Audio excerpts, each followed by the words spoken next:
Ganahan daw sila makadungog nimo na magbisaya. In a long time. Diba? Diba? Parang kibaw mong gyapon pero maglisod na.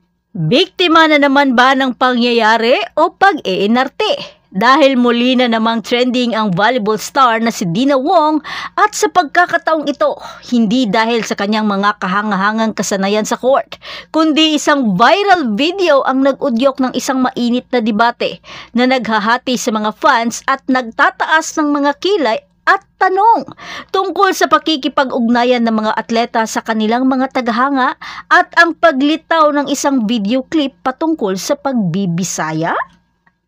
Kamakailan lang, isang video ang lumabas na tila nagpapakita kay Dina Wong, ang setter ng Chocomucho Flying Titans, na tila hindi pinapansin ang isang tagahanga na humihingi ng picture sa kanya habang nanonood ito sa isa sa mga audience sa isang Premier Volleyball League game. At hindi ito ang unang pagkakataon na ang mga pakikipag-ugnayan ni Wong sa mga fans ay nakakuha ng kritisismo. Dahil may isang katulad na insidente rin ang nangyari noong 2022 habang siya at ang kanyang mga ka-teammate ay nagbabakasyon sa Boracay. Ang pinakabagong video ay sumiklab rin na parang isang wildfire sa online. Isang post sa Facebook habang kinikilala ang talento ni Wong ay mahinahon na nagpapaalala sa kanya tungkol sa kahalagahan ng kabaitan at pasasalamat, na nagmumungkahi na kahit ang mga nangungunang atleta ay dapat na manatiling madaling lapitan ng kanilang mga tagahanga. Binibigyan din ng post na maraming ibang mga mahuhusay na manlalaro ang maaaring madaling punan ang kanyang posisyon kung hindi niya pinapahalagahan ang kanyang posisyon. Ngunit ang mga taga-suporta o ibang mga nakakita sa ginawa ni Wong ay mabilis na nagbigay ng opinyon patungkol sa kanya at sa ginawa ng isang tagahanga na tila ito ay na-misinterpret ng karamihan. Saad pa nila ang kanilang argumento ay mali ang pagkakaunawa sa sitwasyon. Marami na ang nagsasabi sa venue na ang marshal na mismo ang nagsasabi na pinagbabawal umano sa mga fans na lumapit sa mga manlalaro during the game. At may isang tagahanga ang nagbahagi ng isang larawan ni Wong na masayang nagpapapicture ito sa mga fans pagkatapos ng laro, na nagmumungkahi na ang unang pagtanggi ay hindi sinadya kundi resulta ng mga regulasyon sa araw ng laro. Ang kontrobersyang ito ay naglalabas ng isang komplikadong issue.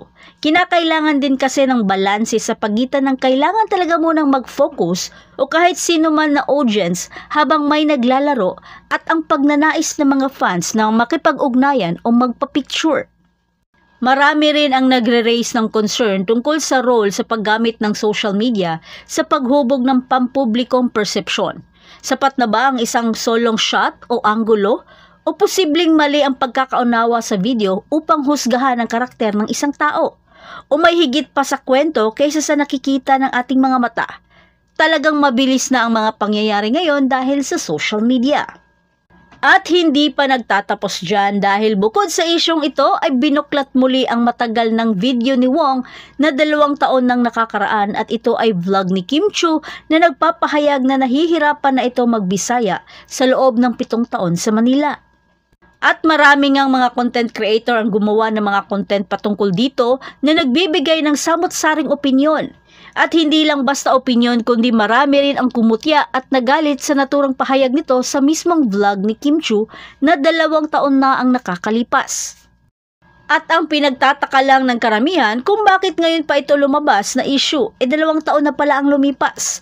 Talaga nga bang sadya o talagang may bahid na ngit-ngit kay Wong ang nagpatrend nito? Sa pagkakaalam ko, si Wong ay lumaki sa Cebu at ang gamit nitong salita ay English at Bisaya. Bagamat di rin natin alam kung gaano ito nag-effort sa pagtatagalog. Aba basta'y nagkakaintindihan, fights na sa atin yun. Pero gayon pa man, marami pa rin ang hindi nagustuhan ang kanyang pahayag sa naturang vlog. Lalo na ang mga Bisaya. Sa ngayon, hindi pa nagbibigay ng pahayag si Dina Wong tungkol sa sitwasyon. Actually, hindi talaga pumapatol si Wong sa mga ganitong issue. Hindi ko pa narinig ito na nagbigay ng mga pahayag. Ikaw, ano ang iyong mga saloobin? Ipaalam mo naman sa amin sa komento sa ibaba, at syempre, hinihikayat ko ang maggalang na talakayan at pag-unawa sa lahat ng perspective at sa mga involved.